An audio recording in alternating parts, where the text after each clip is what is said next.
Hello, this is Stephanie Calahan from Calahan Solutions. Productive and organized will help you find your way. And today we're going to talk about 5 simple keys to time and productivity. So let's go over the 5 and then I'll drill down in more detail. Routines and processes, written goals, a good calendar, a working to-do list, and strategies to minimize time wasters.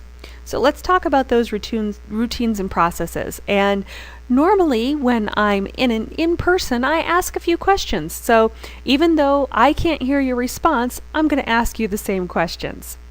What's 2 plus 2? 4 plus 4? 8 plus 8? What is 3,465,837 and 5,432,673.6? You're smart, aren't you? I bet if you're like most of my audience, you were able to answer those first 3 questions with no problem at all. But that last question, well, you might have said something like, a big number, or I don't know, let me get my calculator, or maybe you even rolled your eyes. It's not that you're not smart, it's that routines and processes weren't in place with mathematics for that last question. In fact, after I gave the number, I completely forgot what that number was. So why is that?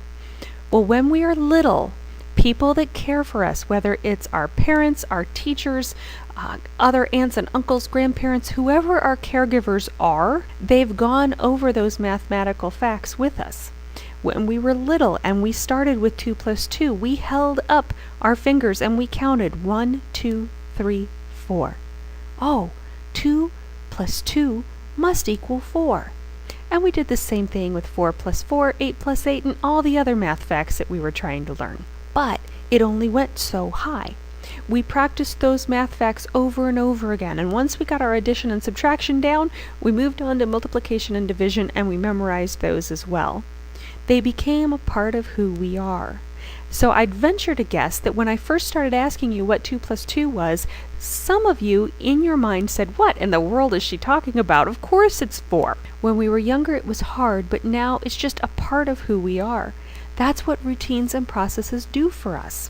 When we have routines and processes in our life, whether it's at home or in the office and in our business, we're able to do things effortlessly. Routines and processes are an important part of your productivity plan. The next one? Written goals. So I'll ask you, do you write your goals? Written goals help you plan and execute effectively by having priorities front and center. They give you a place in your mind to think through things. And statistics show that people who write down their goals have more than an 80% higher success rate of achieving them than those who don't record their goals. Now, when I was younger and I worked in corporate America, I had a manager that really said, Stephanie, you've got to write your goals down. And I thought, well, I know what my goals are and I'm working towards them. I'm a successful employee. I get good reviews. Why should I write them down? It didn't make a whole lot of sense to me until I read that statistic that said that you could get 80% higher success rates if you write them down. There's a process that actually happens in your brain when you write things down, and by writing your goals down, you're making a commitment to yourself.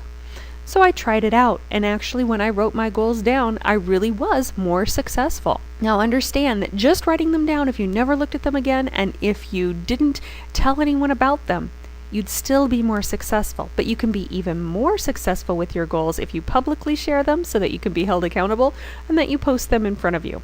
But writing them down is the first step. Now also notice that I said a good calendar, meaning 1. There's a reason for that. A lot of people have a personal calendar, a family calendar, and a work calendar. And they have them separated out because they feel that that's the most organized and efficient way to be able to track the different things that are going on. In some instances, work calendars are shared publicly across the company, and maybe they don't want people to know about their dentist appointment or other private information, so I can understand that. But wherever possible, have one calendar. So let me give you an example of why that might be. There's one night that you need to work late, but because you need to work late, you have to update it on your family calendar so that you make sure that nobody expects you home an earlier time. Then you also update it on your personal calendar because you don't want to schedule over that working late. Your son Tommy has a game And you want to make sure that you don't work late on Tommy's game night, so you've noted that on your work calendar so that nothing gets scheduled over. You really need to make Tommy's game. You also put it over on your personal calendar because you want to make sure to be there. And then at lunch one day, Mary asks you if you want to go out for drinks after work. Catch up. We haven't talked with her in a while, and that sounds fantastic. While that's normally a personal activity, you also decide that, because it could be scheduled over, let's make sure that the family knows that I'm going to catch up with Mary, so we put it on the family calendar. And we also go over to the work calendar again because, gosh, they've been working us late a lot lately, and I don't want to schedule over on Mary. It's a mess. Look at all the extra work that you've created by having multiple calendars. A good calendar allows you to structure your time, and it's the backbone of your system. Next, we want to work on a working to-do list. Now, and if you have a to-do system that's already working for you, great, keep using it. I'm not suggesting you change things that are already working for you. However, if your to-do list system isn't working for you, here are a few alternatives. First of all, there's the single piece of paper method. Now that's your traditional single piece of paper and we write down a big list of to-dos. This works really well for some people, but for others is a real disaster, literally. People that are more aesthetic in mind, people that like things to look good, will frequently have a problem with the single piece of paper method because as they check things off or scratch things out, the list gets more difficult to read and doesn't look very good. So what frequently happens is that people end up having to rewrite those lists every day, some people multiple times a day, just to keep track of what they need to get done. They're spending more time rewriting lists than they are actually accomplishing the tasks that are on the lists in the first place. So, if that's you, maybe consider the index card method. The index card method is really very simple. It's an index card, or otherwise known as a recipe card sized paper, but not super thick. Easy to move around, good size. What you do is you take one task, not a bunch of tasks, one task per card. The index card method works really well for a lot of my clients because they're able to prioritize easier. As things get moved around on their priority list, they just physically move the cards. If a new item gets added to the list, they write out a new card and they insert it chronologically within that pile of cards for what they need to get done. I've also had clients tell me that they really, really enjoy tearing up that card and throwing it in the recycle bin when the actual item is done. Now, I will tell you, I've had some people say, well, Stephanie, if I need to create an office supply store run, do I need to write a different item or, each item I need to buy on a separate card? Not necessarily. The one task is shopping for supplies, and then you could put your notes on the card for I need toner and rubber bands and refill paper or whatever you have on your list. Try it out, see if you like it. I found that most people have to try it for at least 2 weeks to decide whether it's going to work for them. There's a lot of variations on the index card method. Actually, Levenger.com has all kinds of great organizing tools just for the index card method. But try it basic first and see if it will work for you. And then lastly, the computer-based method. Whether it's a to-do list on your Outlook calendar or Gmail, or whether it is an online site like Remember the Milk, there's a lot of really great online tools to help you keep track of your to-dos.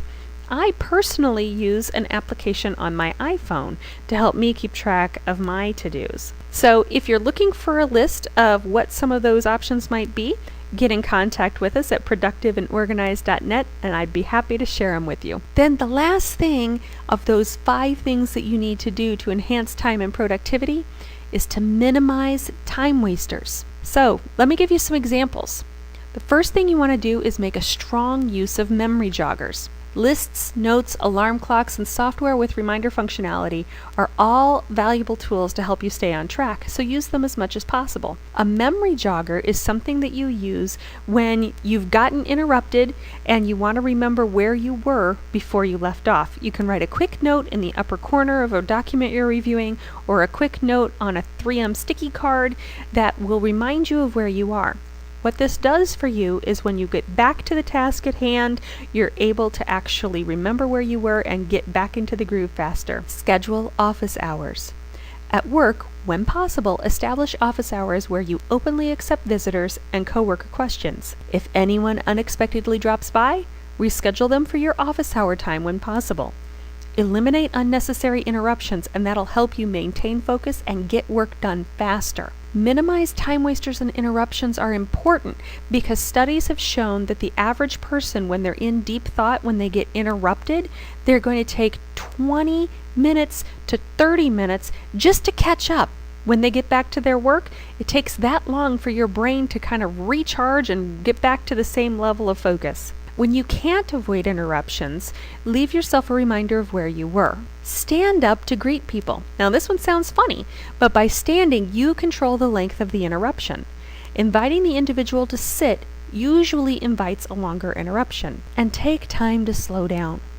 Most of our mistakes when we hurry aren't that drastic, of course, but we can never know the far-reaching implications of the things we do poorly because we don't give them the time and attention they deserve. It's in our control, though. We can choose not to hurry. Get the most out of where you are right here and right now. So, what tactics and ongoing activities will you put into action? The purpose of a productive and organized environment is to enable you to accomplish your goals and enjoy your life. So what would that mean to you? Put these 5 simple strategies into place and see yourself having more time to spend with the people that you care about, have the activities you love, and a business that's successful. Would you like to know more about how you can put the extraordinary back into your business and life? Contact us today to see if you qualify for a free telephone laser strategy session. This is Stephanie Calahan of Calahan Solutions. Productive and Organized will help you find your way. And you can find us on productiveandorganized.net. Thanks so much. Have a great day, and to your success.